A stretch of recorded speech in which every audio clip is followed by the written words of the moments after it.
Neuralink, which is the Note G, which can connect to a neurotransmitter, which has to be some form of chip or chip inside of their body or implant.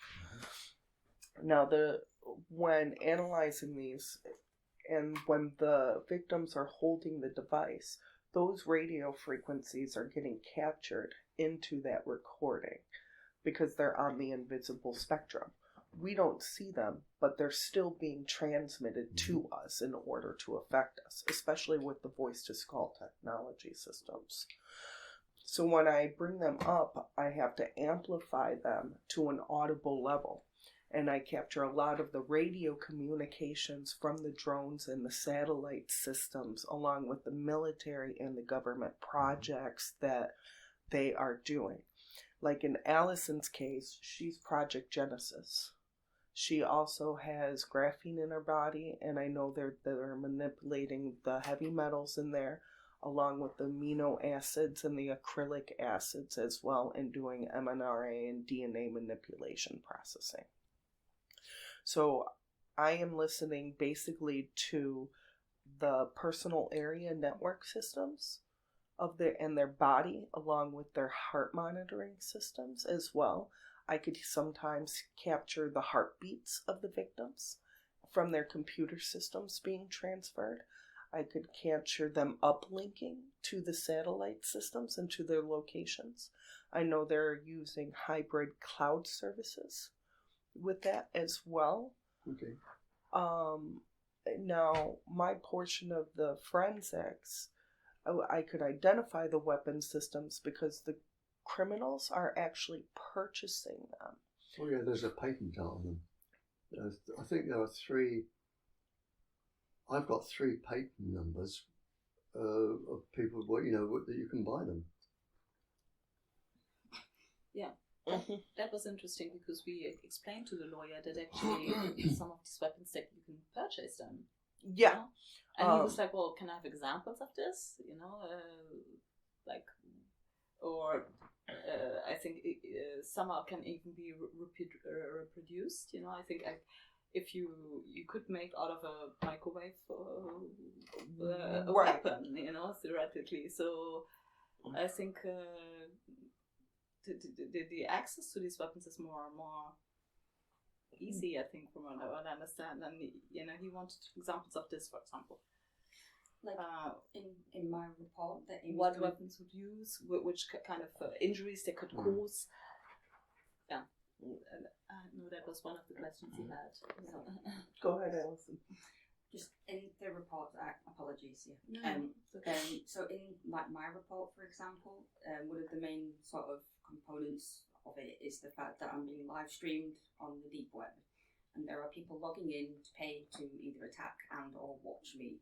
Those would be your live torture chambers or red rooms. Yeah. So that's one of the main sort of things that's going on in it, isn't it? Yes. So this is mainly done for, I understand, trafficking purposes, human trafficking, and also to test these weapons. But I think I once heard a video of yours where you said that actually everything was known in the 70s already. About 50s. The 50s, Yes. yeah. Yeah, I mean, I've traced back this technology since 1820. Yeah. There are, oh gosh, there are many reasons why people are targeted. Like a mobile electrophone. Very many reasons. It could be if you are in one nation and you wanted to occupy the nation next door, an easy way to do it would be to, let's say if Indonesia wanted to take over Australia. Simple example. One of the ways, and there are many, many ways you can do this, one of the ways would be to just target the people who are susceptible in Australia with certainly microwaves, but with the different pulse frequencies, Indonesia could just microwave lots and lots of people in Australia, but people are all different. So what works on one person will not work on another. And women they have 13 different responses to microwaving than men. So you need to decide. In addition? Sorry? In addition. In addition to men, yeah. So, but what does go on is teams from one country will go into another country, and we're talking hundreds of thousands of people, and that's being microwaved, and they could find a general frequency that will do most of the women, and a general frequency that would do most of the men. Would that be through the electrical stimulation or frequency control? Well, I'll come on to that. It could be just to target pregnant women. Right. Which I captured a lot of. I've written a couple of papers on that. It could be to target pregnant women. And I wrote, I don't know if I'll send you my zygote paper. You did, yeah. The zygote paper from the No Hiding Place. No Hiding Place, yeah. For, now, we're using it at the moment within a public inquiry that Icator is responding to. We're using your paper. Yeah, with this one that I wrote. It's very interesting, this one. You may not want to kill everybody, but you may want to have them disabled or mentally disformed somehow, and in the No Hiding Place, I listed all of the different growth stages for the 39 weeks of the baby, and you can target, if you wish to, any one of those. You might want to bankrupt the country but not kill everybody. And then when you've bankrupted a country, you can move in hordes of immigrants and take over the factories, the national health systems, the transport systems, and before very long, and in the terms we're thinking of,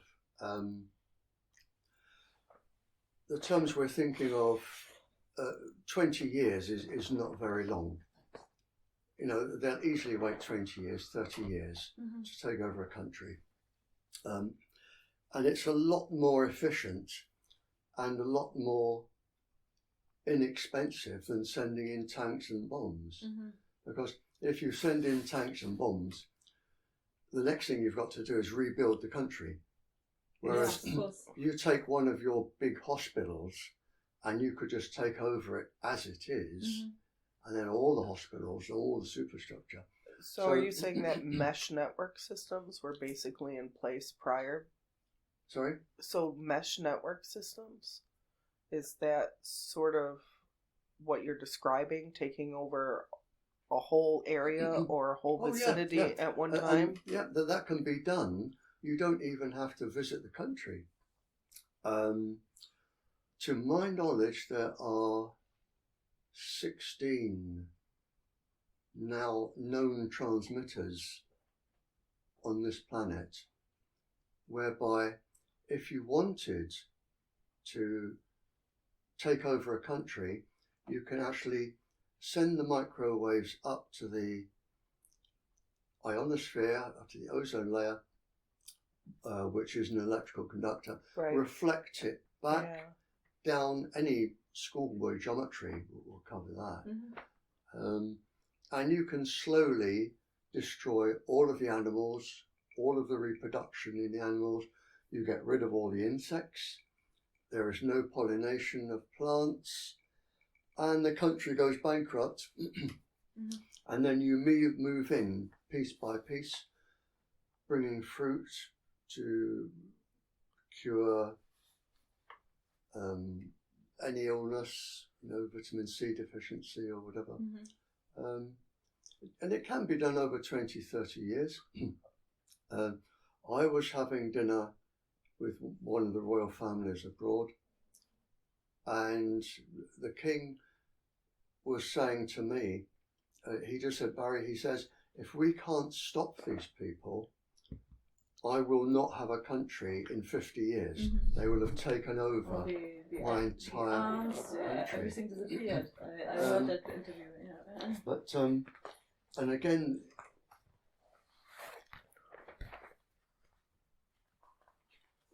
I wrote another paper, knowing you were coming. I thought it's quite difficult to describe the brain and all the areas, the main areas of the brain, because you don't target a brain. You target specific areas. Specific areas of the brain. And knowing you were coming, and you're not the only person that has asked me, how do you make a person do this, or how do you make a person do that? So I actually wrote your paper, especially for you. Although before I finished the paper, word had got out that I was writing it. People from all over the world were saying, can I have the first copy?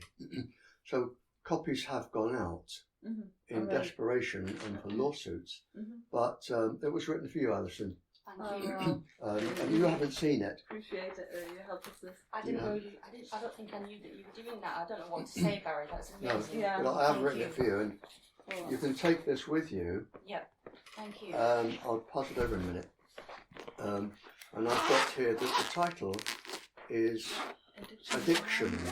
Cell phones. Because you can addict people. Right. Addiction and harm from cell phones. And I only started this a month ago, because when you said I'm coming, and I thought, there's something in my mind that would help you, and this is for you. I wrote this whole paper for you. Wow. Although you will see it in other countries, but when you go there, you can say, and I'll write on it, dedicated to Alison. So I That's put really in, nice.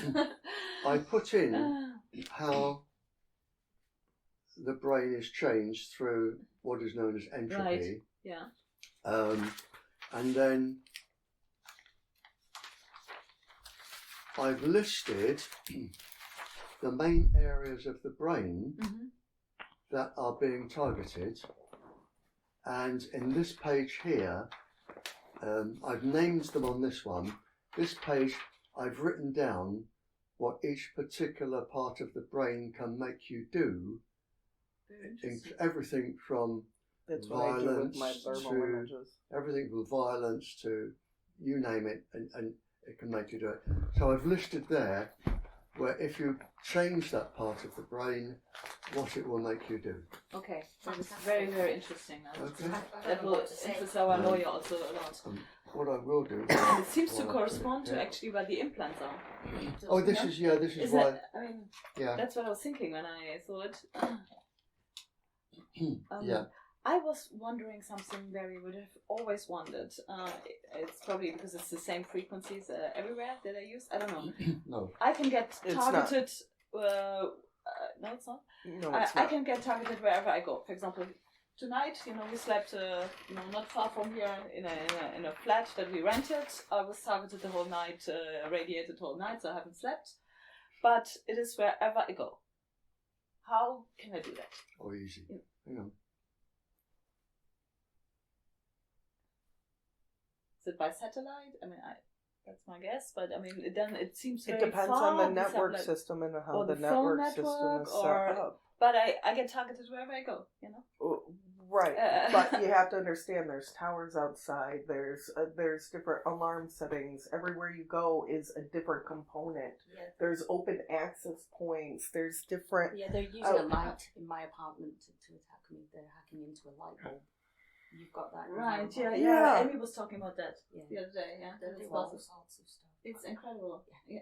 Yeah, And I but must say, I don't know if Barry has special protection in his house, but this is the only place where it's like really Dedicated to at the Alison. moment. Yeah, your own research paper dedicated specifically to you. That's great. Thank you so much. I That's really I nice. don't know what to Yeah. say. I'm quite speechless.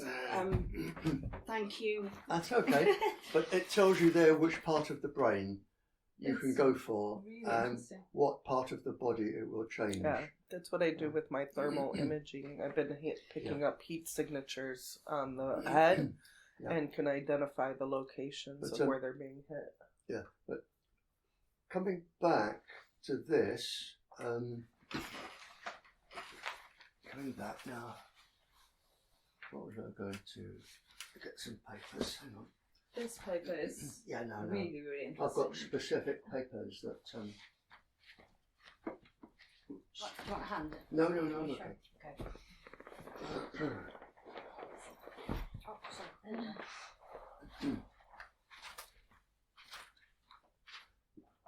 I've got specific papers where there is a lot of published research that can help you. Well, I can obviously help you. And the other man, there's only two of us on the planet I know that are doing what we do. Mhm. You heard of Jerry Flynn? You tells me about him. He's a captain in the intelligence service for Five Eyes. Five Eyes is America, Canada, the UK, Australia, New Zealand. We all share the same secrets. Right. But like me, when he realised the death toll from this, from all of this going on around the world now, is going to be around 2 billion people. That's provable.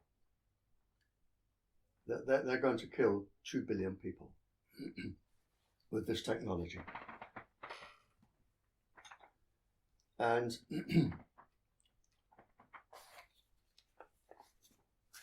just as a rough summary,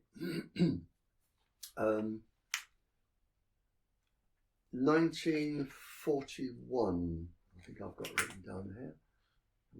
1949, there we are. 1949, mind control was possible. 1950, most of the brain's frequencies were identified and used in mind control. In 1956, the pulses that changed the way the brain thought were used, and you can, by pulses, you can change or cause birth defects, organ failure, whole body organism failure. So I've got a draft on the back of my neck. I'll just shut this door. So you could have a whole body failure. That's it. Whole body failure in 1956. Of course, 1962, you had Pandora, which involved hundreds of thousands of people around the world. Pandora, the Americans checked for all cellular damage, brain function, emotion, moods. It was adopted by the US military by 65. Cancer was proven in 71, and the blood-brain barrier could be breached in 71, which means they had access to your brain. I think that's the interview I heard. And- 70s. And 1972, you had crowd control by microwaves and annihilating all crowds. I'll run down some. The book I recommend you get.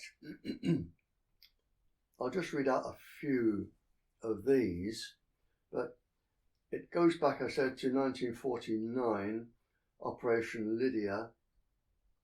That was used as a microwave weapon. It was used again 50-52.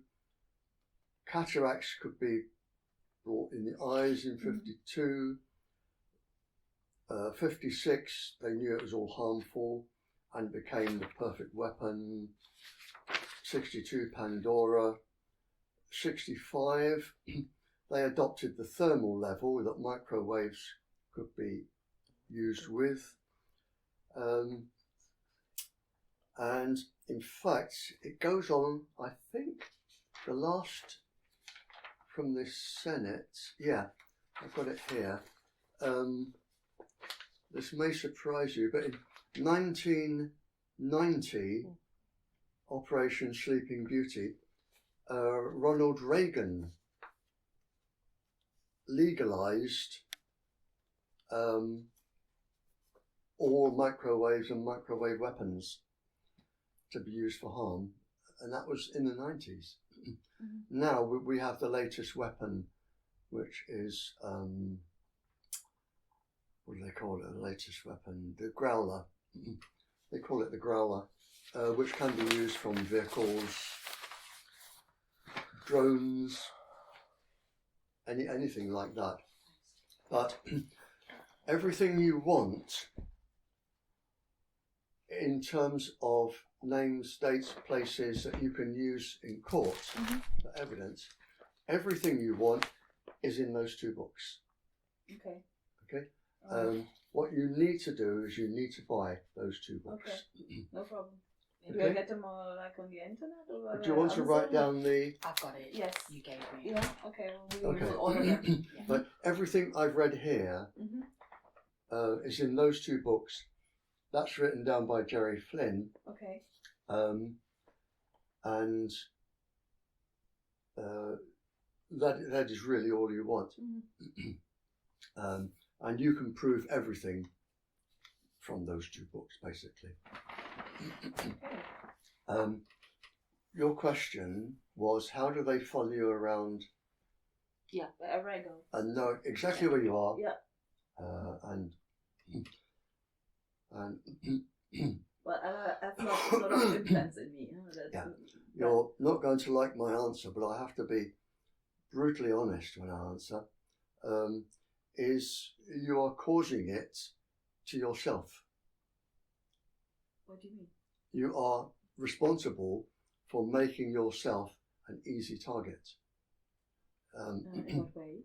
You carry a cell phone. Ah, okay. Right, now, Right.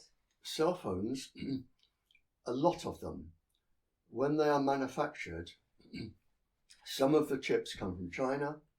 All of them now these days, right? Some of them are from the Motorola, United States, which are the main two people. They work with other nations, but what we know is in some of these cell phones, the chips can be activated from another country without you even knowing, and without the person manufacturing the cell phone doesn't know. So you buy a cell phone and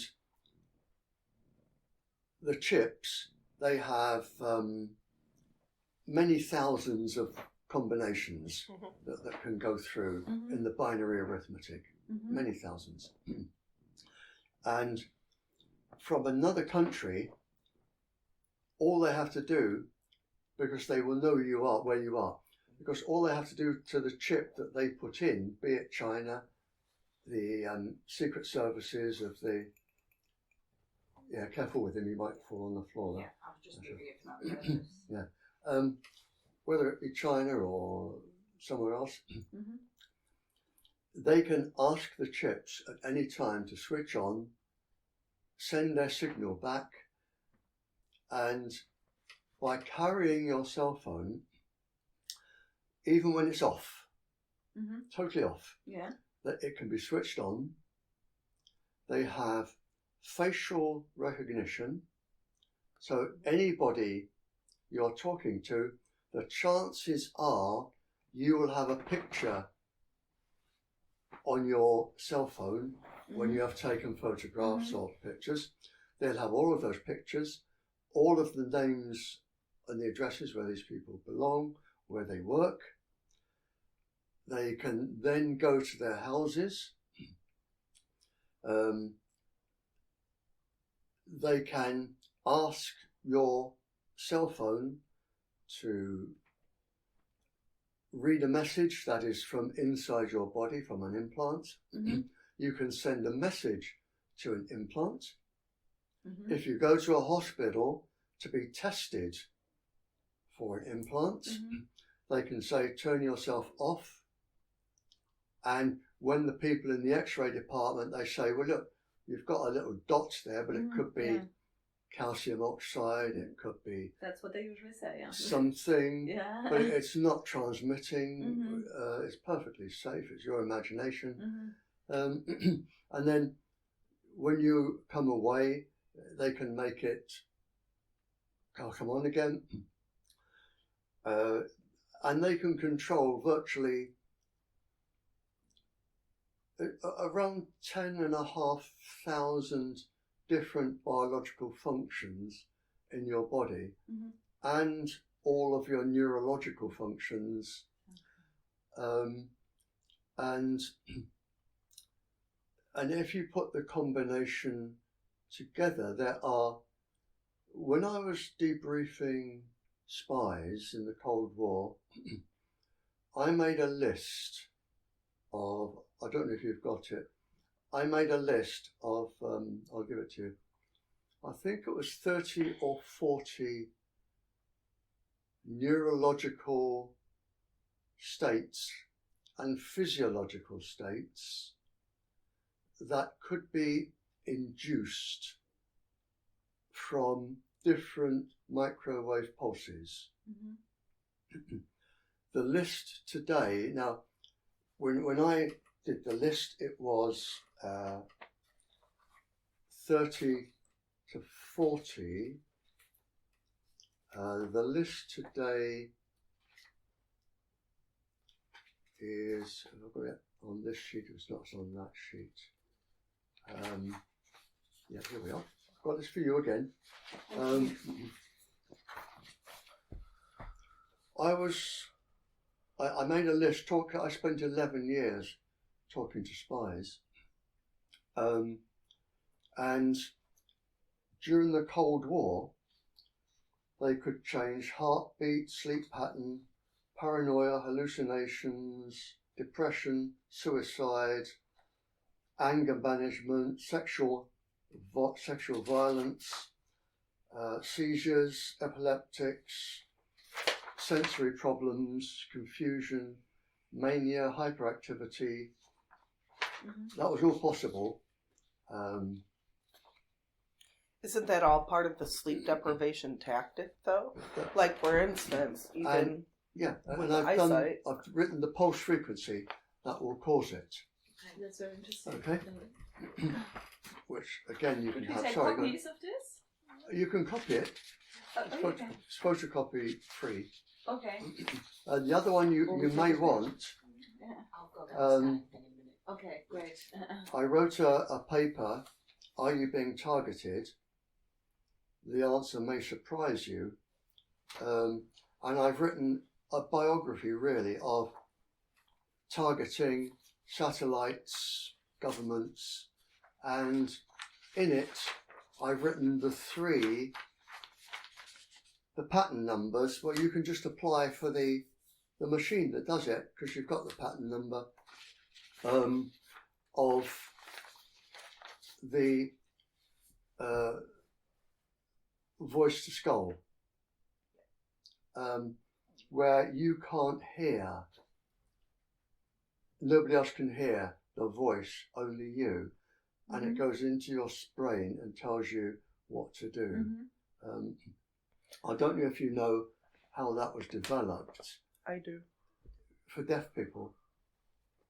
Well, to prevent shoplifting. Shoplifting, yeah. But it originally started for deaf people. So the deaf, you could send a signal from a little cell phone. Yeah. You could type out a message. It would go into their ear, and it would be transmitted to the brain, and you could physically talk to them. Yeah, I see. But of course, then it came over for shoplifting, and now, of course, it's being used by the military. Okay. Oops. Now, question with the voice to skull technology. I've been capturing a lot of information where they're using the scripts behind the transmissions of the electrical grid systems. Yeah. Now, what type of software or equipment can help us identify those scripts in that transmission in order to prove the different types of programs that are being used? You won't. Because when I hear them on their radio systems, they say, "Oh, we're naked all the time. We're naked," but they're easily identifiable through spectrums. When I'm analyzing the spectrums, I could see their EVMs, like their air vector management systems, their QAM systems, and identify the drone signatures inside of those spectrums. So if we could visually see them on the spectrums, there's got a way to be able to analyze the scripts and be able to see the scripts. Can you show, Barry, any of this? Well, I know what it is. The chances are they will have a secret password. They'll have a secret password in binary that if you downloaded it onto an oscilloscope, you wouldn't be able to identify what the message was. Well, I could identify they sent the messaging through an INF. I could identify it that way. But you're right, I can't decode it or decrypt it in order to, because it's through a victim's file. Only way you would be able to decode it is to capture it in real time, though, right? Yeah. So you're standing in court and you're saying to the jury that I'm being told to take all my clothes off in the middle of this store, and the judge will say, have you deciphered or decrypted the actual message, got a printout that says take all your clothes off in the middle of the store? And your answer will be no. Well, wouldn't that be done through cryptography, though? They use the same codes that they use to protect themselves against everybody they want to protect themselves against. So the chances of you breaking that code are almost zero. It is so complicated. Isn't that a form of cryptography, though? Yeah, but they will have trillions upon trillions of combinations that you have got to get through. Even it would be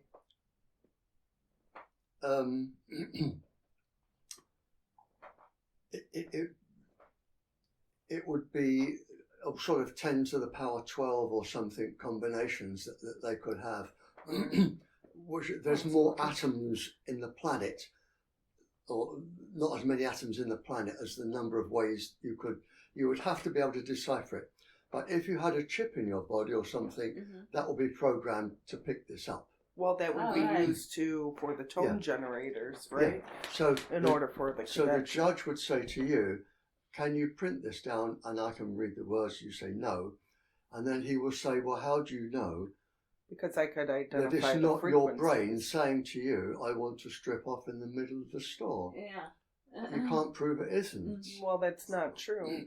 With my forensic technique, we Yeah, can. but I'm involved in court cases with this, and knowing it's happening and knowing you're being targeted is a whole world away from proving it in court. Yeah. A whole, Correct. That's true. But there's got to be a way. Well, there isn't a way. This is why it is so successful. Yeah, I know, but a lot of the victims that are turning to us have implants. And Well, a lot of people have implants they don't even know they're nanotubes. But yeah, I've been capturing. They've been talking about the tubes. yeah, nanotubes. Tubes, but I couldn't figure out what type of tubes they were. Nanotubes. And we need to figure that concept out in order to correlate the information that I'm collecting. Yeah. So when I'm writing these reports, I can make sure that they're accurately done and validate that information. I'm with you. Okay. You can have nanotubes which are carbon, which you know. Right. You can also have them done in a crystal. Various crystals can form nanotubes. They can make, in this day and age, you can probably make one from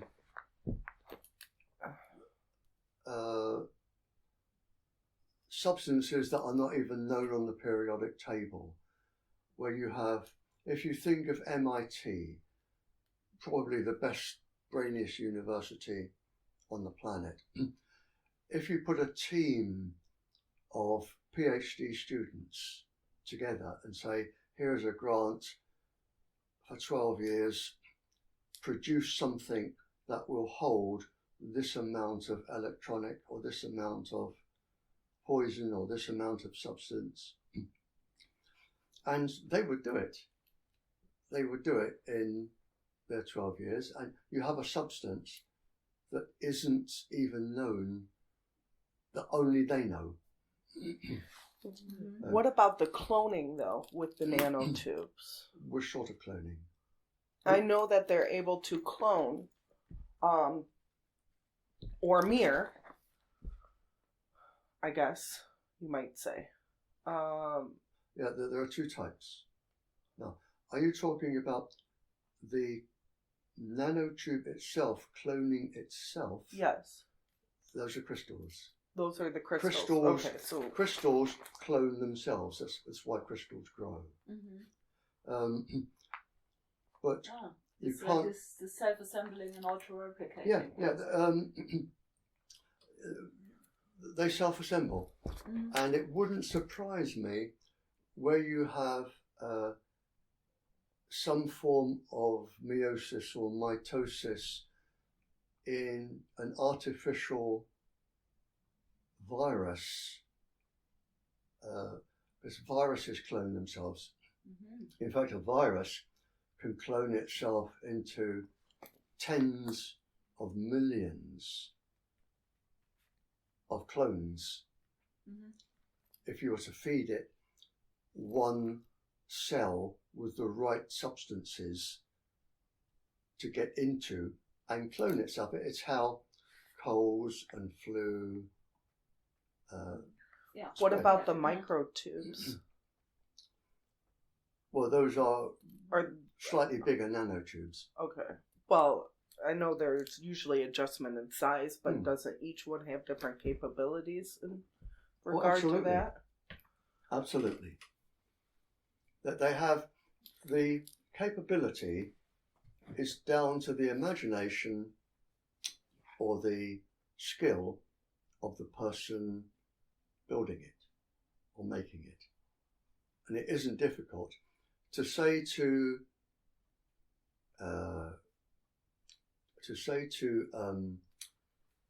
a team of scientists, I want you to make something that will do this. The chances are, with unlimited funds, unlimited laboratory conditions, they will be able to make it over 6 years, 7 years, 10 years. They can already, what's his name? Fentor? Craig Fentor, something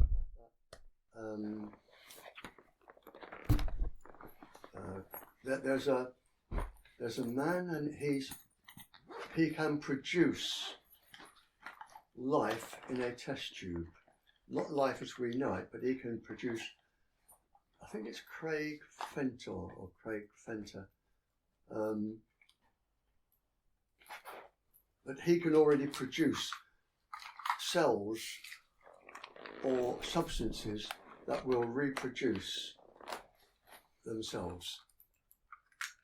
Mm-hmm. So you can reproduce cells, and you can reproduce them with whatever you want inside them. Mm-hmm. And when you come to...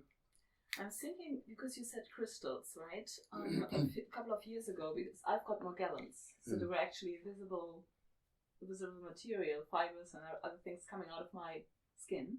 So I took that to a university professor, toxologist, and I said, listen, this comes out of my skin. I would like you to take samples and analyze this and tell me what's the composition of this, And he came back saying, well, I could not, at least that's in the report, totally identify it. So they were faced with something new, that's at least what they claimed.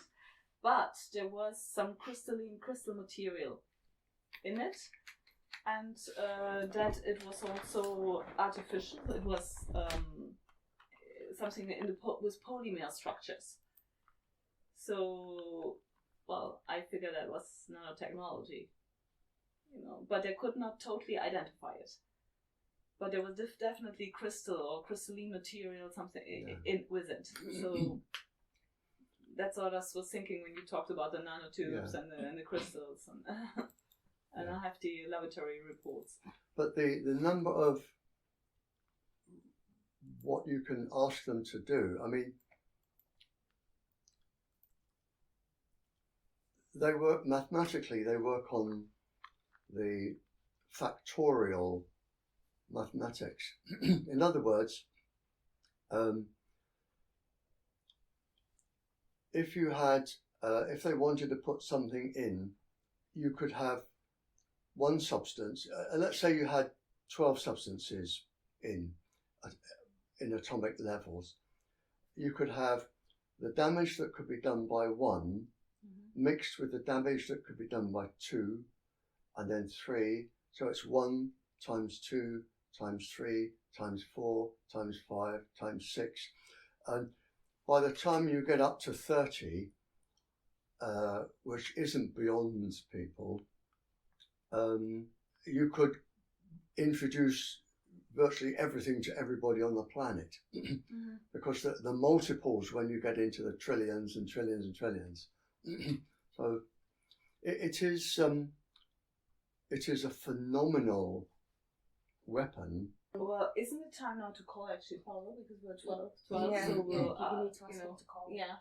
That's the lawyer would like to actually talk to you, if that's possible, because he's found what he believes is a way. Well, you'll have to use one of your phones. Of course we will use mine. Our lawyer Paulo is organizing a conference together with Icator on the 3rd of December, where he wanted Amy to present how she's collecting evidence, but he wanted to invite other scientists as well.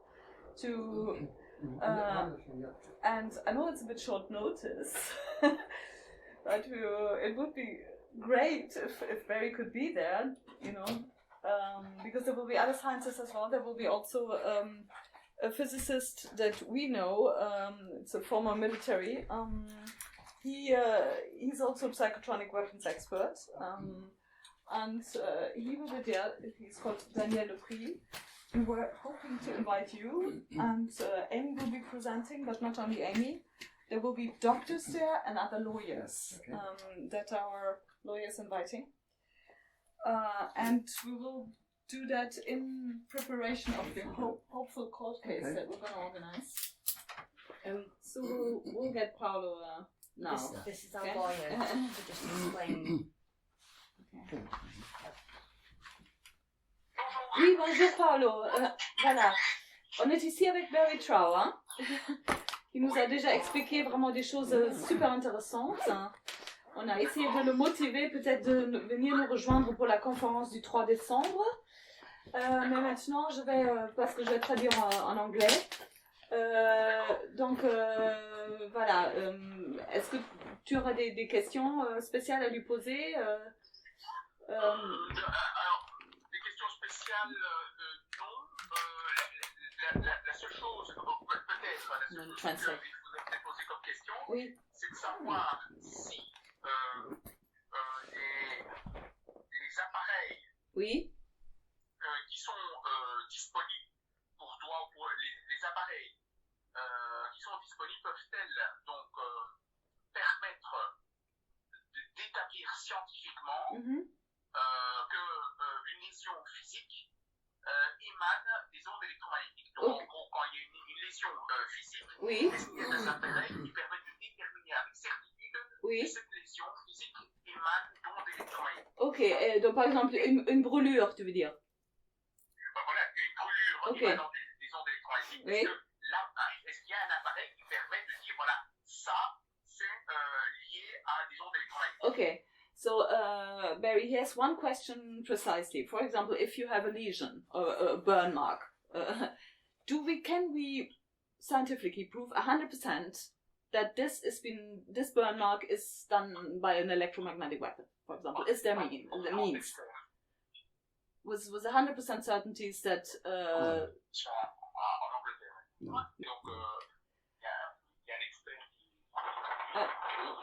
That's not true. Because I'm identifying the burn marks on the victims' bodies. But can you prove it's from an electromagnetic weapon and not anything else? We could prove that through the central nervous system that it's attacking. Okay, you've got my interest. I could actually go over that and show you with that, yeah. Okay, well, Amy's saying yes, I'm saying no. I'd be interested to hear. Il dit que selon lui, on ne peut pas le prouver avec 100% de certitude, mais Amy dit que oui. Donc il dit qu'il sera intéressé pour que Amy explique comment elle le prouve avec 100% de certitude. Par contre, il nous a donné toute une liste, tous les problèmes de santé que ces armes peuvent causer, et comment, et quelles armes on utilise pour telle ou telle chose, et quelle fréquence. Ça, oui. C'est ça. Parce que l'idée, c'est pour lui expliquer, c'est que les personnes victimes d'ondes électromagnétiques qui ont des lésions physiques à cause de ça, il faut pouvoir prouver que c'est par le biais des ondes. Oui. Et donc, il faudrait idéalement un outil, donc une technique qui permet de l'établir scientifiquement, et pas dans le cadre d'une procédure judiciaire. Bien sûr, oui. Donc c'est ça l'objectif. Oui. I'm thinking of a case where it went to court and the person had a burn mark in the shape, in a specific shape that could only come from a weapon. But the judge said anything else that shape could have caused that burn, and a burn in the skin or a burn in the flesh is a burn in the skin, or you can tell if it's boiling water or fire or a stamp from something red hot, but you can't prove that an electromagnetic wave has burnt you. Ok, il pense par exemple à une procédure où il y avait actually you can't because of the different types of weapon systems, ils discutent ici, ils including sont pas d'accord. Est-ce que Paolo, tu penses que ça serait bien si You were Barrie talking pouvait about venir à la conférence du 3 thermomolecular décembre waves. et Yeah. qui peut apporter Right. tout Those son matériel, thermomolecular toutes waves can les choses qu'il affect veut the nous body montrer, in a qui pourrait être physical intéressant manner. pour They notre dossier can en be justice picked et up t'expliquer through tout a ça, thermal imaging machine. de Identifying vive voix. Je pense areas que ça within the body. serait bien s'il You're pouvait right. venir pour cette You're conférence.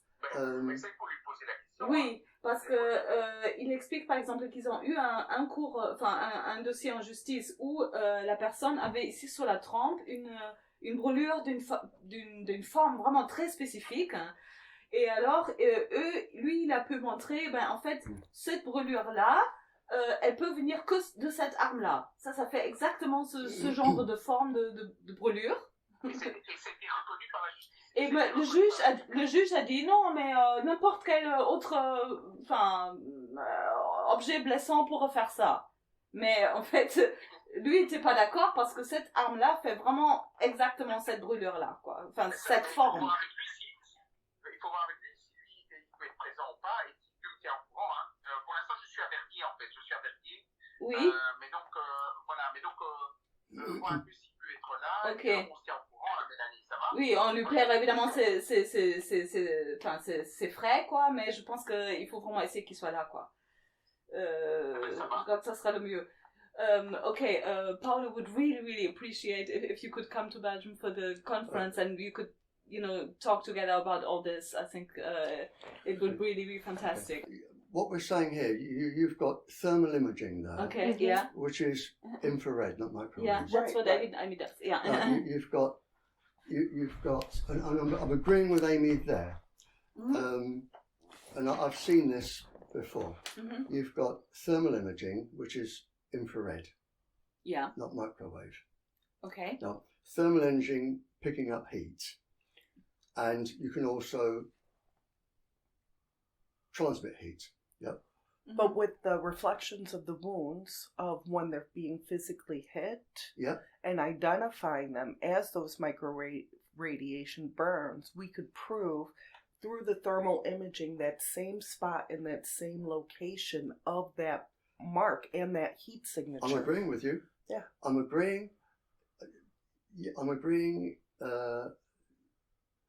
I'm agreeing that you've got little implants there or whatever is there, and you've got thermal imaging around it. Mm-hmm.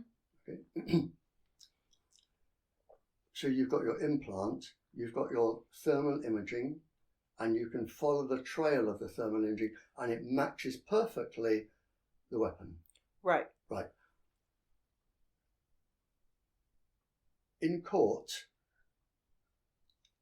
against a barrister, you've got the burn marks around. Now, your argument is these implants are there, the burn mark should look like this, and it does look like this. Therefore, these microorganisms or these pieces of apparatus have caused the burn. Right. Okay? So I agree with that. No problem. Right. Okay? But a barrister will come back at you in court and say, yes, something has produced heat. They have produced heat, is what you're saying. They have produced heat. It can be picked up by thermal imaging, and you have a picture of around these areas picked up with thermal imaging. This is what you're saying. Right. Okay. But I also have the audio evidence to prove Okay. the radio communications, to prove the attacks of the location where Yep. they hit. And you approve the attack. Okay. But, and I'm going into the atomic physics here, but can you, if you put that before a jury and said, this is causing this, here is the sound, make up your mind's jury. Okay? The jury will probably say, yes, in the balance of probability, this caused this, and we will agree with Amy. Mm-hmm. But if you're saying to me, does the skin burn differently? than if you put a hot iron on, or you've got nails in your bones holding them together, you've got AO plating to strengthen bones or something, and they have warmed up and are causing burning. It's still, the process of burning is that it's the process of burning also has to deal with the sensories of the nerves. Yeah, absolutely, yeah. Because each nerve and each component, and depending on where the weapon system hits, gives a different sensation. Whether it is a tingling effect, whether it is a burning effect, whether it is a zapping, or an electrical sensation. I agree with you, but where I'm coming from, and I'm being the barrister opposing you in court, and you've got to defeat me. Now, the way that I could prove it simultaneously is by an ECOG, a medical test, where it identifies the nerves that are being affected within the person's body. Identifying the nerves and identifying the physical wound locations on the body can verify the information. Yeah, and that's fine. But my argument would be, when the skin or the cells start to burn at 0.6 degrees, the heat shock proteins take over the cell, and the cell then collapses at an orderly process of apoptosis, where the cell will defend itself and then will kill itself. Now, you're saying to me, and I'm happy, I believe it. If you're saying to me, will the heat shock proteins react differently to one type of burn or another type of burn, like sunbathing, or you put a red hot poker on you, or you burn your finger under a tap? If you're saying to me, you've got a burn, I can identify you've been sunbathing, I can identify you put your hand under a hot tap, I can identify there's a nail holding a plating in your leg, because the burns will be different from those than it will from another source of infrared. And that's where the measurements coming out into play. Okay. Like measuring from one point to another point of the wounds. Yep. And you can experiment and cause it. Right. If it's a freckle, yep. Right, they're not going to be a specific measurement apart. They're going to be in a blotch or as more as a patch. Right? Yep. Kind of like a mosquito bite is random. Ant bites are random. Yep. Right? They're not going to be 1 inch apart, 1.5 inches apart, 2 inches apart, all going down the central nervous system. I can agree with everything you said. But where I'm stuck, I wouldn't like the whole of my case to rest on you can identify one burn from another. But it will not. No, but it's just one component. If it's one component, it's just one component. If it's one component, but the case is not based solely on this. But you will need. I can see where you are, and I can follow your argument, and I can say yes. I don't have a problem with that. I don't have a problem at all. We have the frequencies to identify the wounds, along with the weapon system names and the frequencies of the body that could be identified, along with the neurological links. I don't have a problem with that. I don't have a problem with that. Okay. I wouldn't rely just on this. No, we're and not. You could be right, but in court, as a scientist in court, I would want the 40 cases documented saying this has caused this. Right. We have 40 cases. Yeah. If you could do that, and I've never read a paper, until I've read something. Would you like a copy? When you do, have you written the paper? I've written multiple reports individually for the victims. Yes. Yeah. But you need to write a paper. You need to write a paper proving that A caused B, and specifying all of the 40. You might get away with 40. How many is a proper amount? Like 100? Oh no, a proper amount is a blind test of several thousand. Oh, okay. Can't Well, do that, but I don't have that. No, I'm just saying. Yeah. I'm just saying. considering the circumstances, I think 40 is already. We have I'm on my way. A blind. No, I'm saying you've Trying got, to at I'm least. saying you've got Yeah. a good one, and you could win with it, Okay. right? But my scientist brain says, okay, now if you had a blind test, you would see for an experiment, and I'm not being difficult with you. I don't want you to be in the dock. Yeah, I And understand. You if just you're want to in play the- devil's advocate. I don't want you to be in the dock Right. and have somebody when you're right, but because you're right doesn't mean you're going to win. Right. Okay. I can follow it and I can say yes, I can believe that. I don't disbelieve anything you've done, but an experiment, for this to be believed in court, it has to be scientifically reproducible. It has to be reproducible, and you have got to get an independent scientist Right. in an independent lab. You give him your method of experiment, and then he will carry out the experiment, or she will carry out the experiment. If theirs agrees with yours, you've won. Exactly. You've won. Right. Right. Okay? But and I'm not being difficult here, but And that's what we're trying to do Yeah, with the lawsuit exactly, on yeah. the 3rd. yes, Yeah. I'm not being Medical. difficult, Yeah, but to have some kind of peer review. but you that was the idea. you set out the experiment. You get somebody who is totally ambivalent or everything that's going on, a private laboratory, and you say, I want you to do this experiment. Here are you have the chips, you have the heat, you have the wave frequencies, you have everything.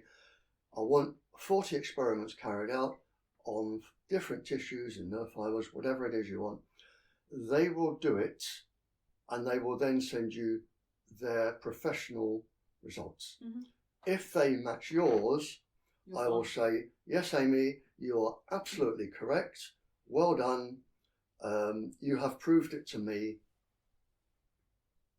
Fine, go ahead. Okay. But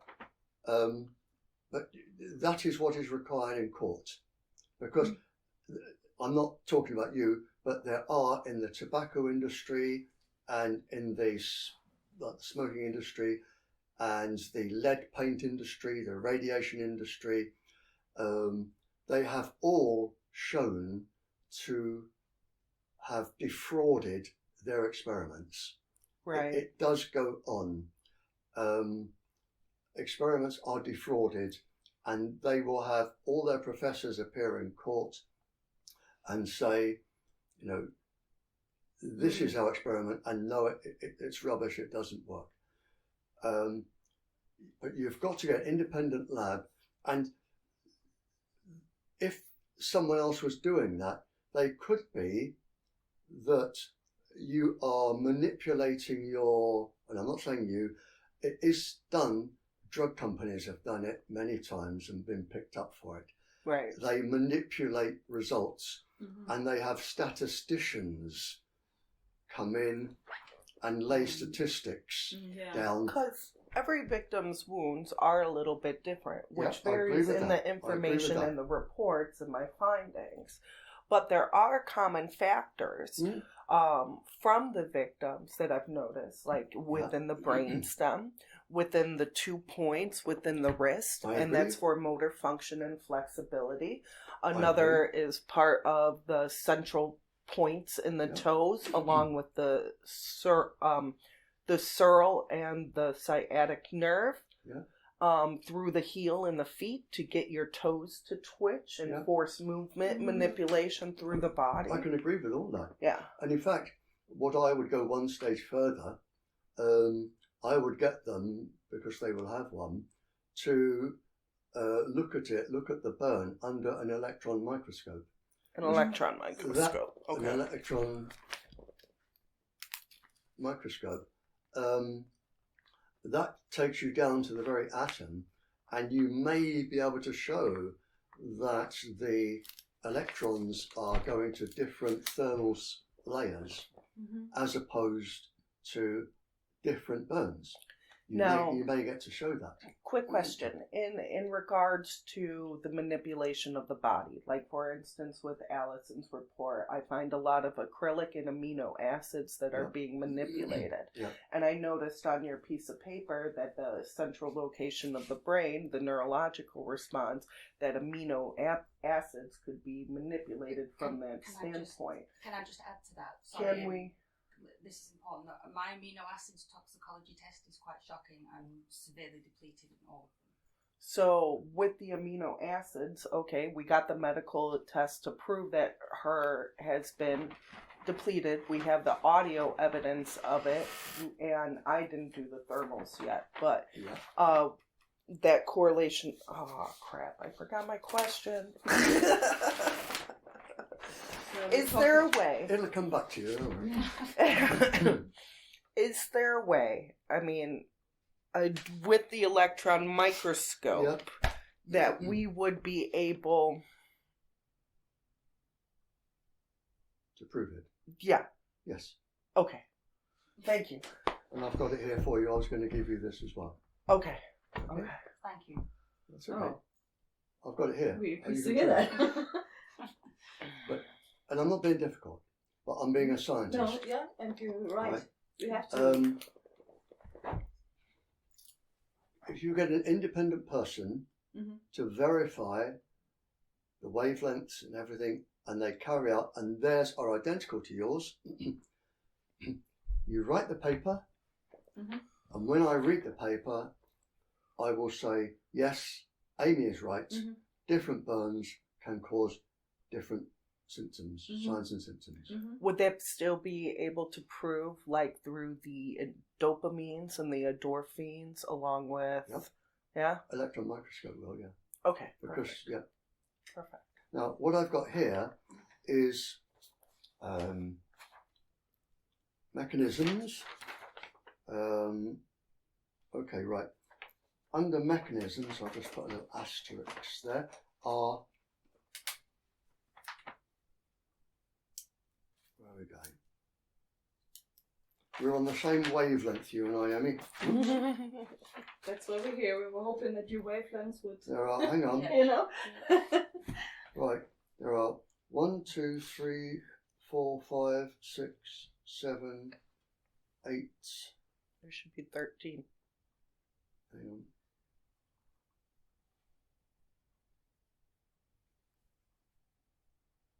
Yeah, they're not all down here. I've got about 8. Right. I've actually got more than that.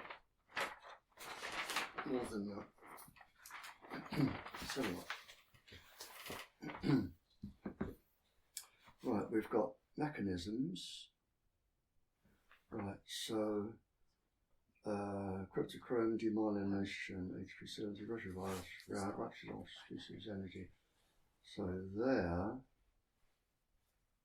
you've got 1, 2, 3, 4, 5, 6, 7, 8, and diagnosis of it here. You've got right, 1, 2, 3, 4, 5, 6, 7, 8. 8 ways of diagnosis. What did I say first? 8 to 16 then. 1, 2, 3, 4, 5, 6, 7, 8. Yeah. And 1, 2, 3, 4, 5, 6, 7, 8. There are 16. 16 tests you can do. Okay, perfect. I've asterisked mechanisms and things there. 16. Thank you, Barry. But you'll appreciate where I'm coming from, Amy. Until I read the paper, I can't say you're right. Oh, yeah, absolutely. I Until mean, read I it, know can't that say I'm you're low right. on people testing, you know, even before I started my forensic processing and Yeah. going to school for digital forensics and things Yeah. like that. I tested it out on 200 people. But the thing to do is there are 16 different tests there. They can all be found chemically with a spectrometer or your electron microscope. There are 16 different ways, different things that can be tested. Yeah, I know the electro... Yeah, but there are 16 there. And when I read the paper, you don't need all 16. When I read the paper, the first thing I will do is say, yeah, Amy is absolutely right. But I can't say yes until I've read the paper, or you'll all go to court and say, this scientist says yes, and then they say, no, it's not been proven, and then I owe you lots of money. At least I'm on the right path. You're right. You're absolutely right. You're on exactly right path. What you need to do is you have to patent your idea. I've already patented She has it. already done that. Yeah. Okay? Yeah, our Good. lawyer asked her too. And Right, patent your idea. That's really good. Now, there are 16 things there you can test. From spectroscopes, electron microscopes, all sorts of things where you can identify one type of bone from another. And if you do that, you write your research paper. You write your research paper, and then, this is the scary bit, you write your research paper, you send it to 2 or 3 scientists. They will read it and they will peer review it, and then if they say no problem here, Amy, then you can publish it. And once you've published it or had it peer reviewed, not even published, once you've had it peer reviewed, then every scientist can say, yes, there are different types of burns for different implants in the body. All right. Okay. You're on the right track. Great. Absolutely on the right track. Okay. But you've got to have, it's got to be bomb-proof in court. Yeah, that's it. Right, I and want that's what to we're confirm. trying to Yeah. do, Yeah. you know. And until that, when anyone asks me, I will say, no, I haven't read it. That's why I asked about the Yeah. phaser waves and the mechanical waves Yeah. and the water waves. Okay. Because using the transmission with the phaser waves, Mhm. they stimulate an electromagnetic response to the water waves, which can oscillate, right? They vibrate, That force was- of vibration moving back and forth. that was only proven, what you've just said now, was only proven within the last year by Dennis Henshaw, Bristol University. And I'll tell you where it's on my No Hiding Place paper. Okay. The yeah. proof is on page 1, where the water molecules, he went a little bit ahead of you, Professor Dennis Henshaw, Bristol University, page 1. He's actually written down the process that says you're right. Okay, so I'm on and the right path. He's written down the process that says you're right, because he has proven that the energy is accumulative. Now, the people you're arguing against, they have said when the photons come in, and everything travels by photons, when the photons come in the wave, there isn't enough energy in the photon to cause this damage in a cell. But with like a neural oscillation or a fast vibration, right? Yeah. That's where the mechanical waves come into play because they store energy. Yeah, no, you're right. But you're going into the ionizing and non-ionizing waves.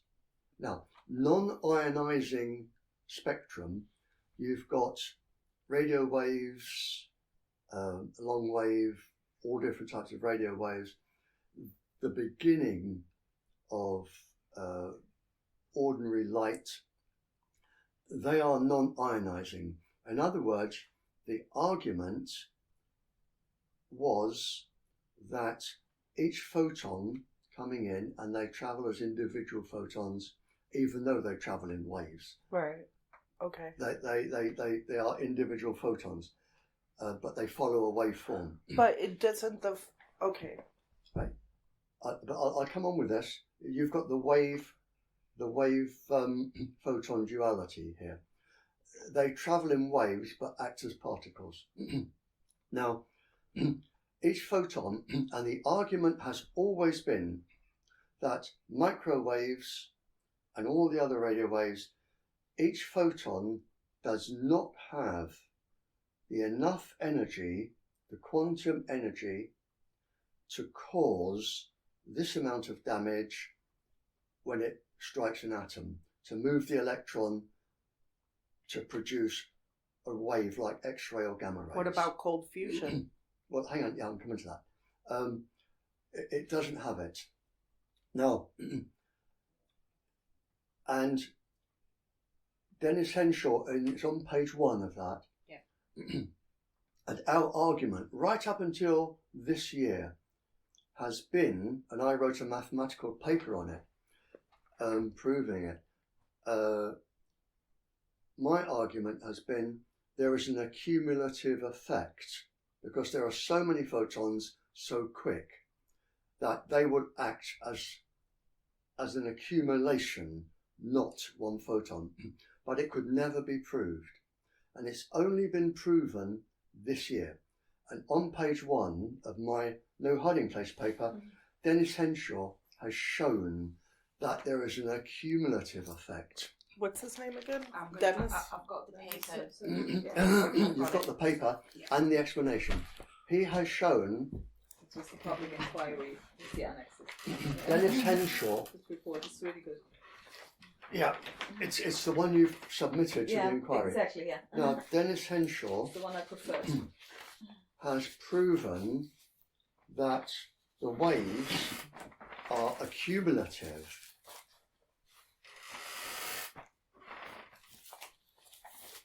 It's on page 1.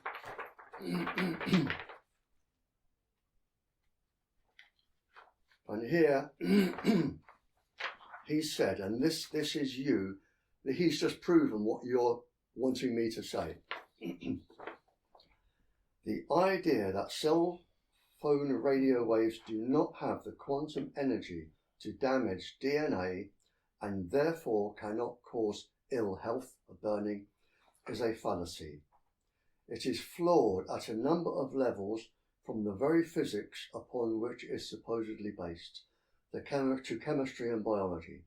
Most of all, the idea is not borne out that tens of thousands of peer-reviewed studies reporting the biological effects from exposure to electric, magnetic and electromagnetic fields and electromagnetic radiation, including those associated with radio waves, by use by cell phones.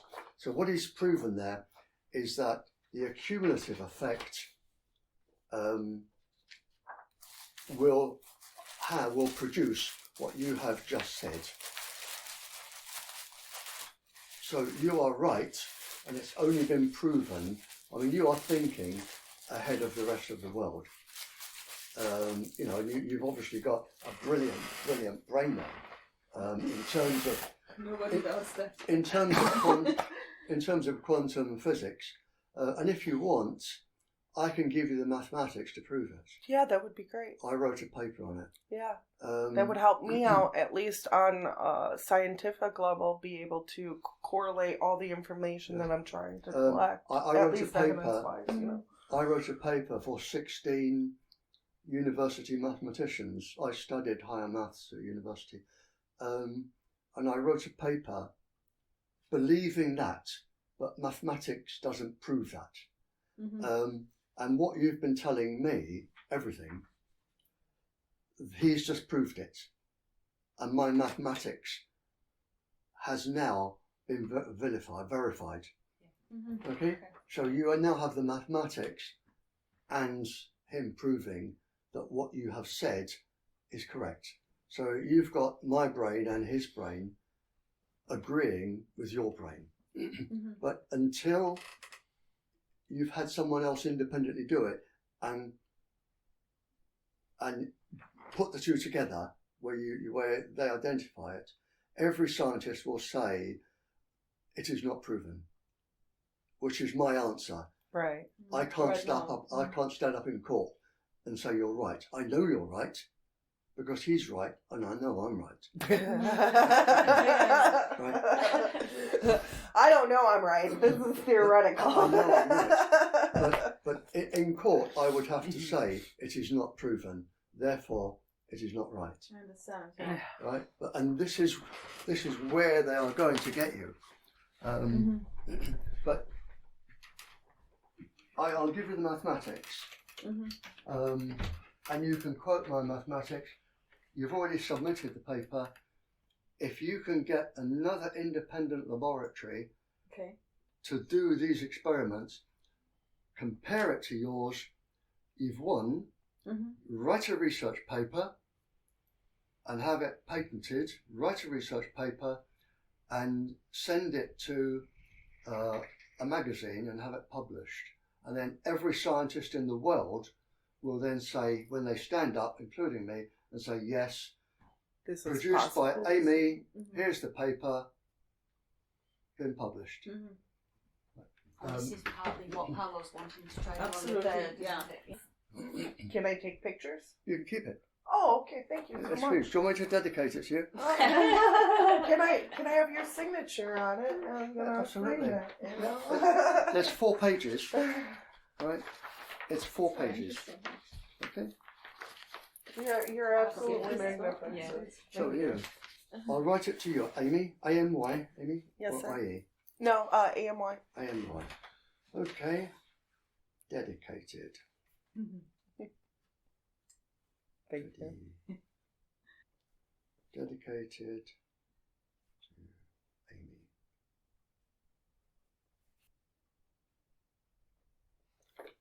Wishing you well. I'll sign it. My hand's a bit shaky, but then again, I'm 78 now. Oh. Barrie. Do you want me to put a kiss? Yeah. Shall I? Yeah.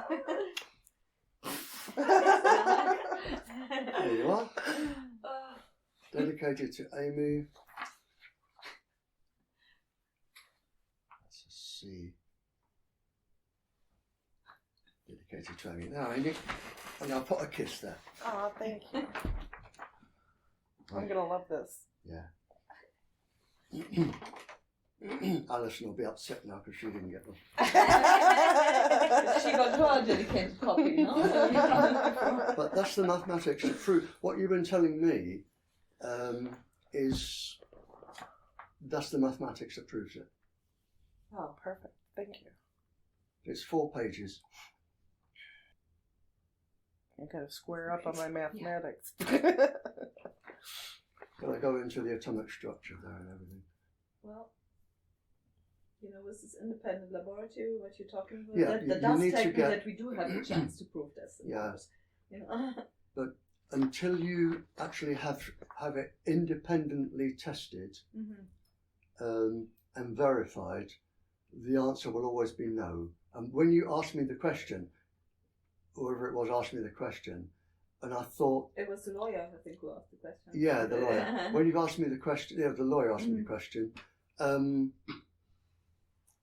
I mean, right now you'd have to say I So no. this has to deal more with the potassium, the iron, and the chloride? yeah. Okay. Sodium, yeah, that goes with all those. Which is why a lot of people, when they eat bananas, they get heartburn. Oh yeah. Sorry. Why are you saying What sorry? do they get? Yeah, you can upset your calcium, chlorine, calcium, sodium,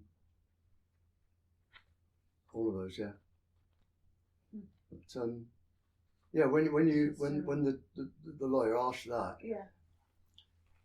I keep always here the last 2,000 papers I've read. I have 2,000 papers. And as they come in, then I throw the bottom ones away. But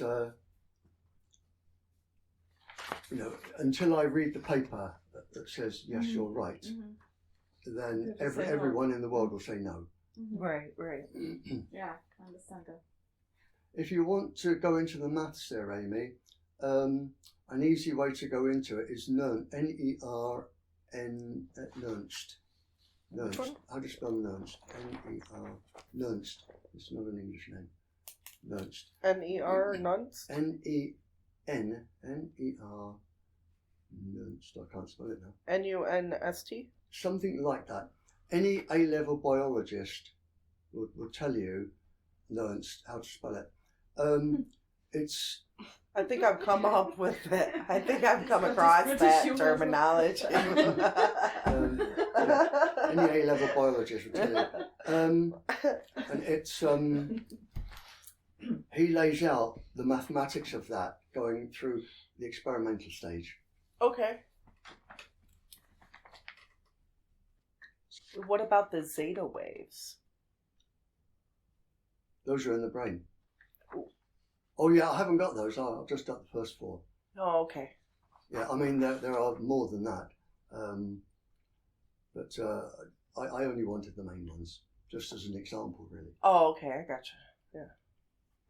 But in my brain paper there, the one you've got, I've laid out what they all do anyway. Your next step now is to say you find a nice friendly chemist, biologist,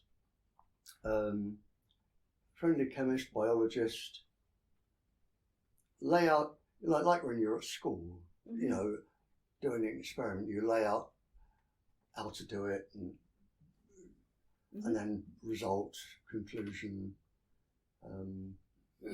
just carry on with that.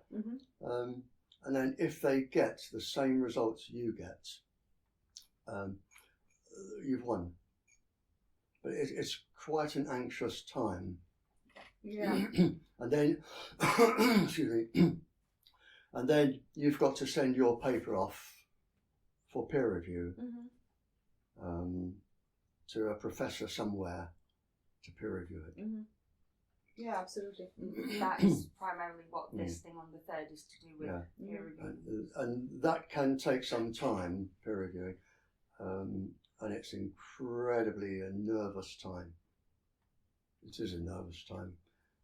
But then, you know, they might come back and say you need to change this and this, you know.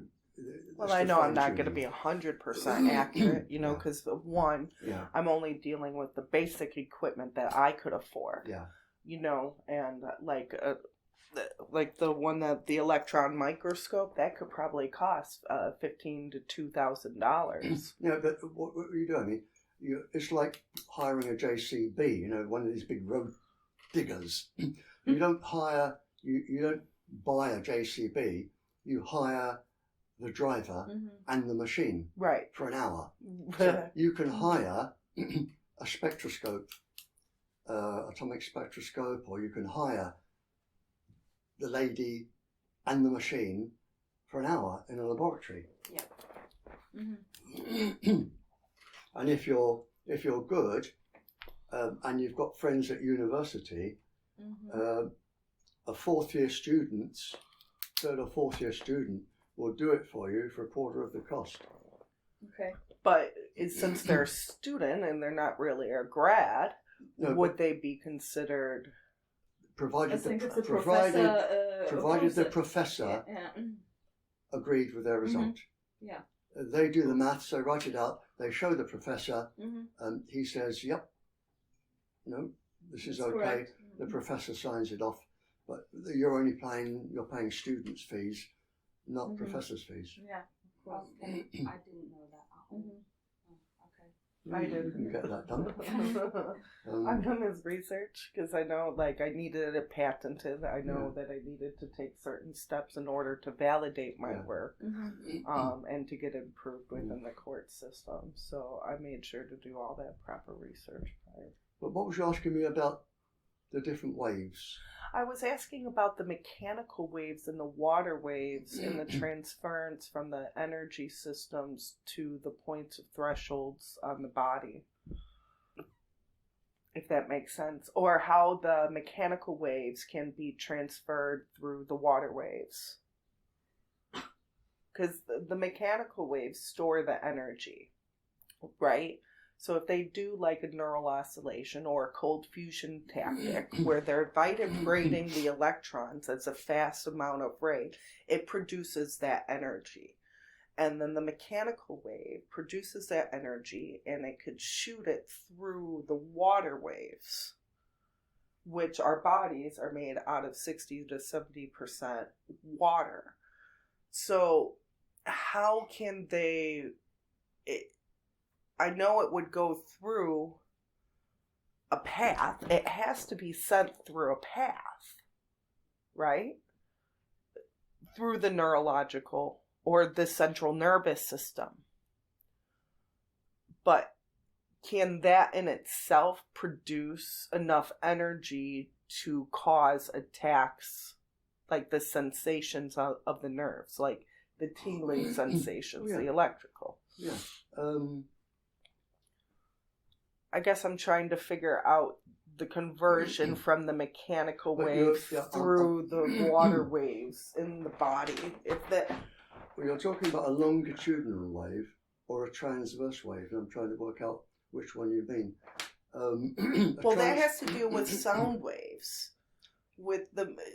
Sound waves. Mechanical wave, yeah, go on. Right.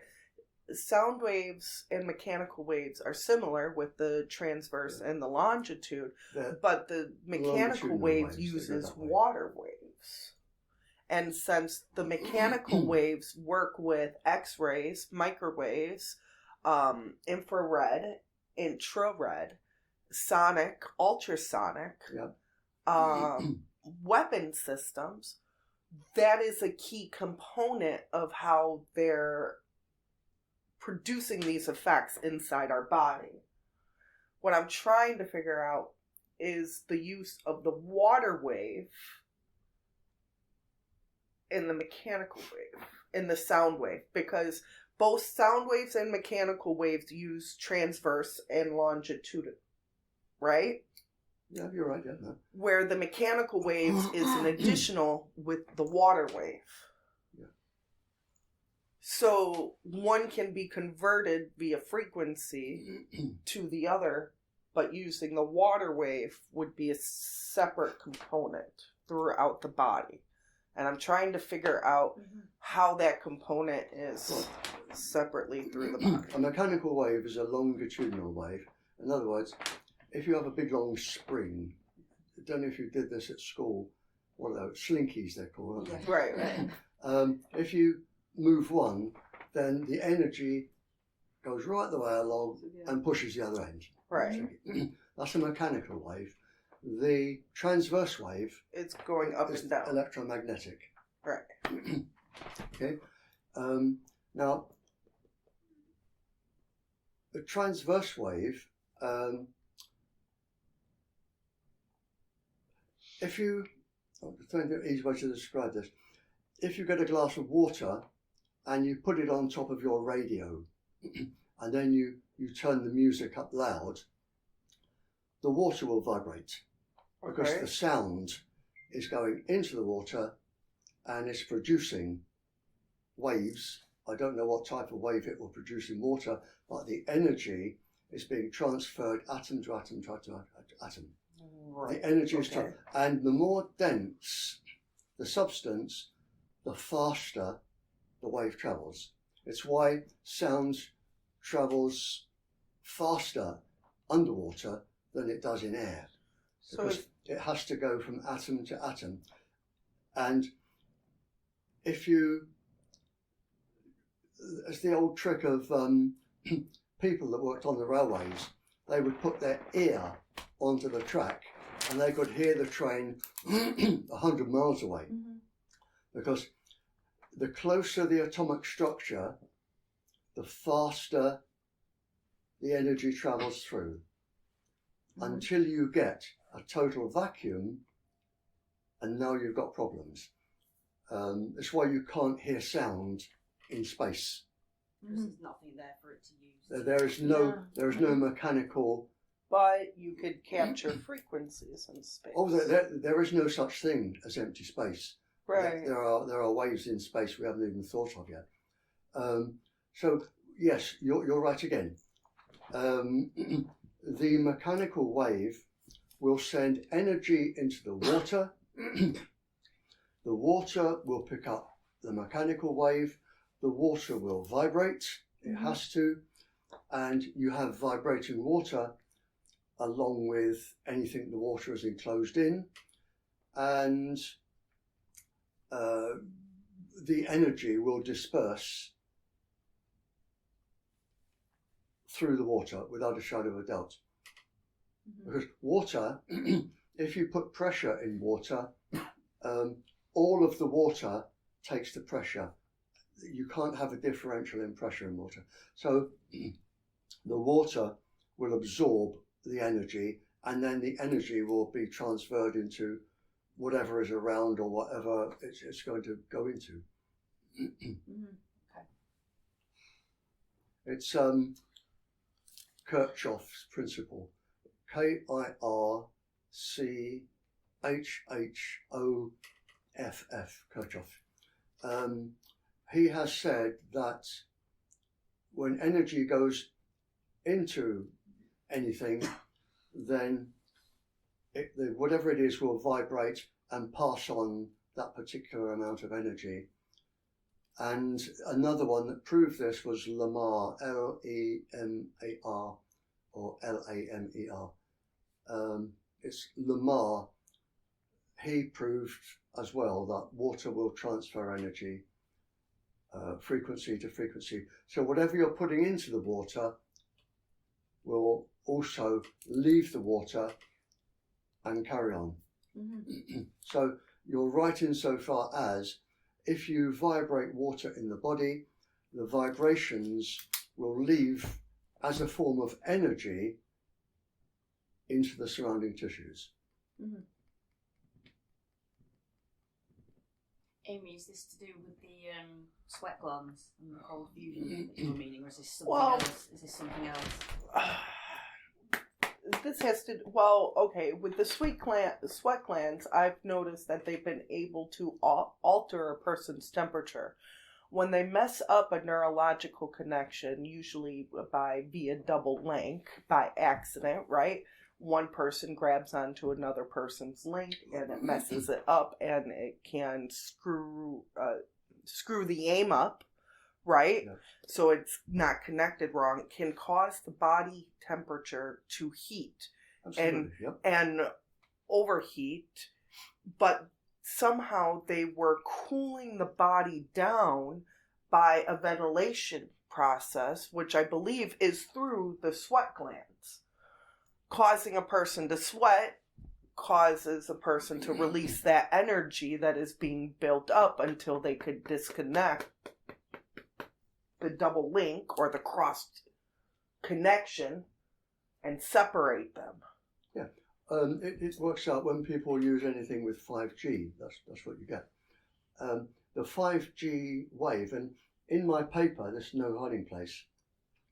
I've given the wavelengths of all of the microwaves, including 5G, and I've used children here, but you'll probably know this, but the 5G wave, one of them, is the same length as the sweat gland in the skin. Okay. Now, when you have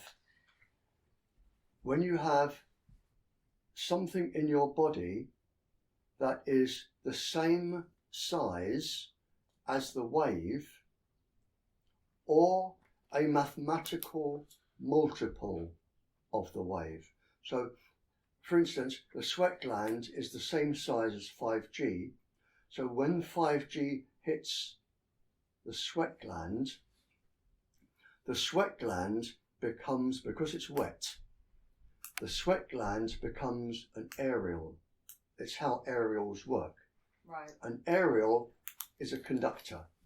When the wave is a perfect mathematical multiple of the size of whatever it hits, if whatever it hits is a quarter, an eighth, a 16th, or times 1 or times 2 or times 3 of the size, that, if it is a conductor or is wet, will act as an aerial. So are you saying then when I hear them talking about the aerial units or aerial, it could also be talking about the temperature of the body? Yeah, because what happens with 5G is it causes the sweat glands to produce sweat when the body doesn't need to produce it. And when you produce a fluid on your skin, which is meant to cool the body down, it cools the body down because the wind takes the sweat away, and when it takes the sweat away, it takes the heat away and the fluid. So you're actually causing the body to dehydrate and get cold. That's why everybody has low salt, low sugar, and is dehydrated out of all the victims. Yeah. It's the thing to remember with this, and again, it's in my paper there. I've just done it for the pregnant woman. If you go into people and everything else, I mean, the paper would be the size of a phone book. I did it mine's 60 for pages so far. the 39 weeks of pregnancy. And I've said, when the baby is this size, then this G, 1G, 2G, 3G is this size, and it will cause that organ to act as an aerial, and you are now electrocuting that organ. Okay. And one of the frightening things that I discovered that hasn't been discovered yet, it's in my paper, is if you are pregnant but don't know you're pregnant, we'll say up to the first 4 or 5 weeks.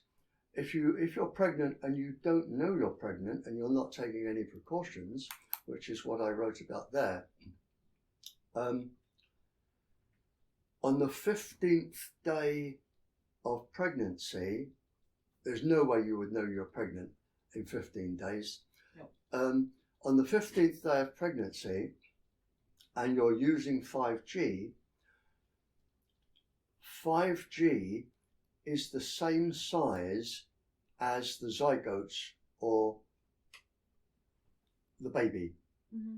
5G is the same size, and it is then possible to cause cancer by what is known as epigenetics, where you can change what the gene does without changing the gene structure.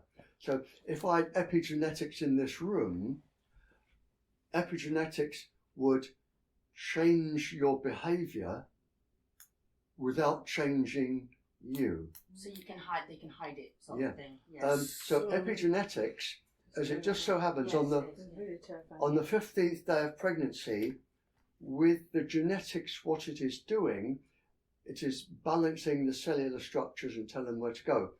And if a cell makes a mistake, then you get cancer. Mm-hmm. And it is possible on your 15th day of pregnancy to give your baby Program it, cancer yeah. before it's even made. so that your baby is born with cancer from the 15th day. That is provable. And the other thing that people don't know about, and you're welcome to go into this, it's in my first paper, which is I wrote a paper called Wi-Fi, a thalidomide in the making. I wrote it for a 12-year-old girl, and what I proved there was that, and with this and 5G, if you damage the mitochondrial DNA in the baby, and the baby is a girl, the mitochondrial DNA in the female line is irreparable. So let's say your baby is growing in you, and 5G or 4G or 3G damages the mitochondrial DNA in a particular organ and causes cystic fibrosis, Down syndrome, any of the genetic. That's why they attack the fetuses. Yeah. So if it causes any of those, when you have a baby, the mitochondrial DNA is passed from mother to child to child to child to daughter to daughter until that line stops. Her eggs and her eggs and her eggs. It goes on. So if you are pregnant and you cause mitochondrial DNA in your baby, then every female in that line will pass it on. Will pass it on. Cystic fibrosis, Down syndrome, whatever. What is that called? What is that terminology called? Or epigenetics. Epigenetics. Epigenetics. Because when you change what the gene does without changing the structure of the gene. When I explain this at lectures, I say it's like if you've got a class at school and they're all well behaved, and then you get a really naughty child comes in. The naughty child can get everybody else into trouble, but walks out untroubled itself. And we've all seen those. That sort of epigenetic, without changing the gene. So you change it. Really terrifying. Yes, it is. Yeah. It's very frightening. And what I say, and you can run with this, Amy. The mathematics with this, it is published.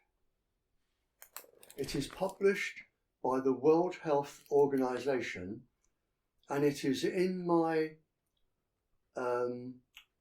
Wi-Fi, a thalidomide in the making paper.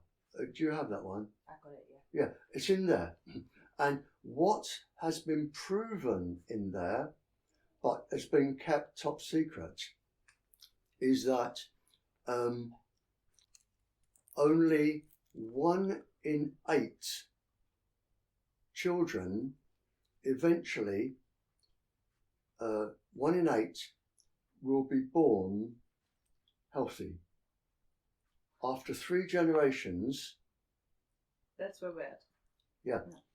What it actually says is, what is proven is that around it's 47.7% of births will be genetically damaged somehow.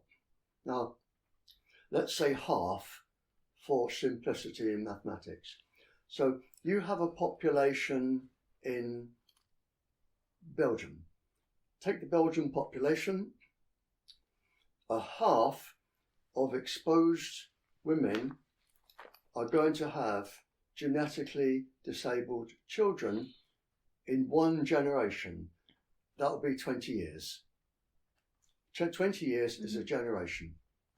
Now, you've now got surviving 50% of the women with good ovaries.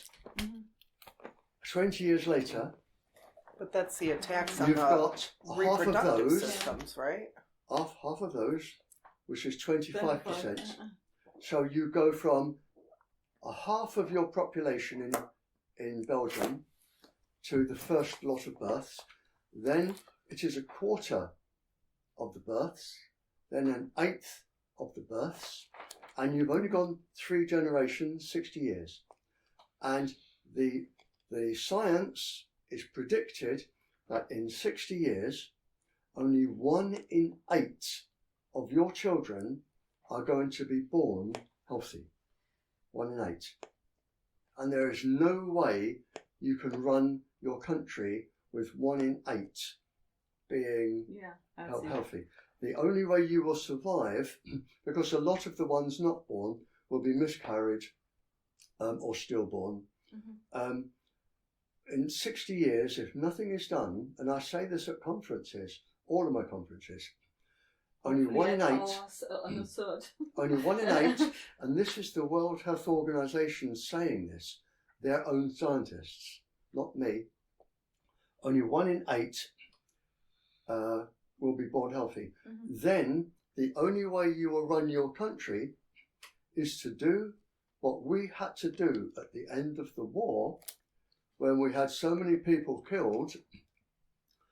The mothers were told to have babies because we needed to build up the population, because we needed babies, and all of the priorities, and I was born at the end of the war, and all of the milk and the food went to the children, not the mothers, not the workers. It came to us in school. And during the school holidays, you had to go into school every day in the school holidays, drink your milk, even Christmas Day, to have milk and to have malt and anything else they could give you to eat. Every day you were registered. You went in. Those children had to be born healthy. And another thing they did is they sent you to a dentist and they pulled out most of your teeth, drilled out most of your teeth, because there was no toothpaste, no toothbrushes, there was no way you could clean your teeth. So you all went to the dentist where you were gassed. They drilled all of your teeth and put in fillings so you couldn't get toothache. Because if you got toothache, there was nothing to do. See, and you could die from toothache. And we had sort of polio, all the other childhood diseases that were still going round. So all of the help went to the children.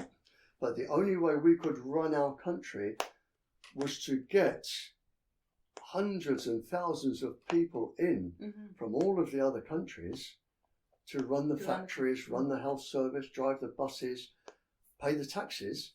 And you're going to be in that position, any country's going to be in that position. But it's documented that only 1 in 8 in 60 years' time is going to be alive, and that's published by the World Health Organization. Well, this is clearly genocide. Yes, it is genocide. And a professor, Dominic Bohim, Bopom. Yeah. Bopom. Yeah. Bopom. Bopom. Wait. No, it's not Dominic Bopom. Something like. Yeah, Bopom. I think Dominic Bopom. He's in France. Deceased now. I think he's dead now. No, he's not. No. Well, then was the wrong information. Yeah, but he's just started up a group of scientists to take the industry to the World Court. I know that because I've supplied them all with our documents, Cold War documents. Yeah, Dominic Belpom. Belpom, yeah, in Paris, right? Yeah. Dominic Belpom. Yeah, I wanted to reach out to him, but then I was told he was deceased. But he's taking people to the World Court the scientists to the World Court Okay, well, to we need stop to get in this. touch with them then. But the thing is, the good news is, not every country is doing this. The bad news is, and I've said this in lectures, the countries not doing this are the Soviet Union, China, North Korea, Indonesia, all of the countries Third world. do not like Europe and the West. They are building their populations up. In China, and it's in my paper, if you have had intercourse as a lady and you have to prove to the police that you have not had it, or when you did, that they will stop you in the street and say, when did you last have intercourse?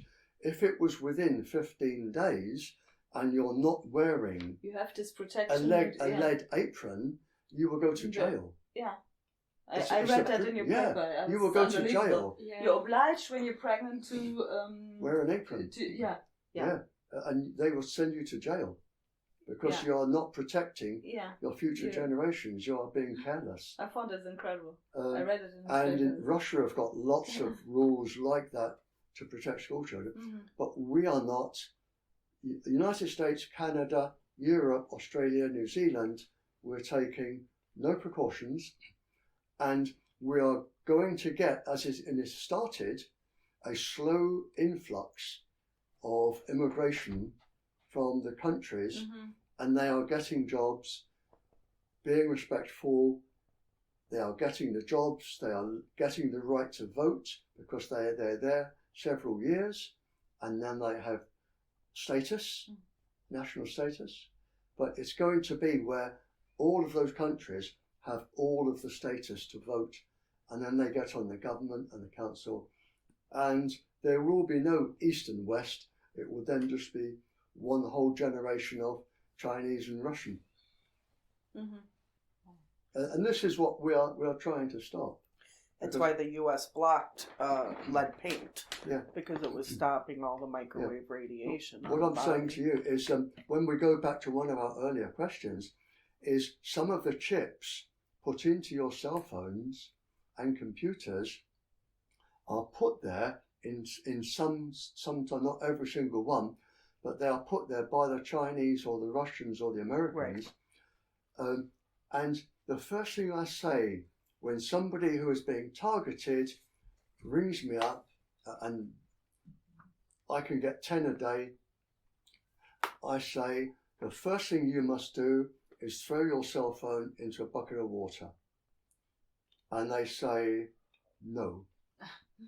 And I say, well, then forget talking to me, because they will know everywhere you are. They will know everybody you've talked to. They will know your health, because it can monitor your heartbeat. They have chips that can monitor the heat in which part of your brain is working. They will know your anxiety state. They will know if you're pregnant. They will know how often you have sex, when you go to the loo. They will know how your sleep pattern is. There is nothing you can do that is not being monitored by your cell phone. By your cell phone. And there's nowadays you have smart digits, you have smart things in your telly, you have smart boxes like Alexia that pass all the information to them, you have smart radios, smart cookers. They know every time you put a light switch on, everything in your house is known and is relayed, and they know everything. And organised crime can tap into this because it's Wi-Fi, and if it's Wi-Fi, it's easy to pick up. All you need is somebody with a van outside your house and a spectroscope, and or remote access. Pick up, pick up the ways. Yeah, I got diagrams and charts. And it's really frightening what they will know everything about you. And when people ring up and I say, throw your cell phone into a bucket of water, and your cell phone is relaying to your chips in your body, and there are lots of different types of chips, giving out lots of different types of chemicals. and through viruses, they can infect that particular virus through a euglena cell, which produces electricity when light or a light ray hits it or magnetic ray hits it, and they can send it via the virus to a particular brain cell, and they can cause the viruses to multiply in that part of the brain. Now, question. Okay, same thing with the mechanical I'm going to waves. throw you out in 3 minutes. Okay. And then, quick question. With the mechanical waves, they could also produce the 3 states: gas, liquid, and solid. Yes. How can they make it into an aerosol? Or... They turn it into plasma. Okay, thank you. They turn it into plasma. Anything. So, okay. Anything. Because water is incompressible. It's one of the most difficult things to actually compress. Is water. It's why water pistols work. It's why you have tread in your car tires. It's turned into a plasma, and once it's a plasma, it will behave like a gas, and you can use it as a gas. Okay, thank you. Thank you. Right, I'm going to throw you out. It's not raining. I'll give you my card, Barrie, and I think we'll be in touch. I'll keep that, yeah. I mean, I hope Amy and Alison could come back. I'm going back tomorrow. But Alison has your phone number, right? So if I need to contact you for any organizational things, Alison is a pain in the backside. You've got an untapped brain there, Amy. Yeah, she is brilliant. Untapped. Use it. You've got a really, really advanced brain there. Use it. Use it now for your thinking. I know you are. You could actually, you're clever enough to get a paper out on this and get it published. The things you've asked me, I would expect a doctoral, in a conversation, in a doctoral setting. But I don't have that medical degree. I don't have that but you have the intelligence. Don't confuse intelligence with knowledge.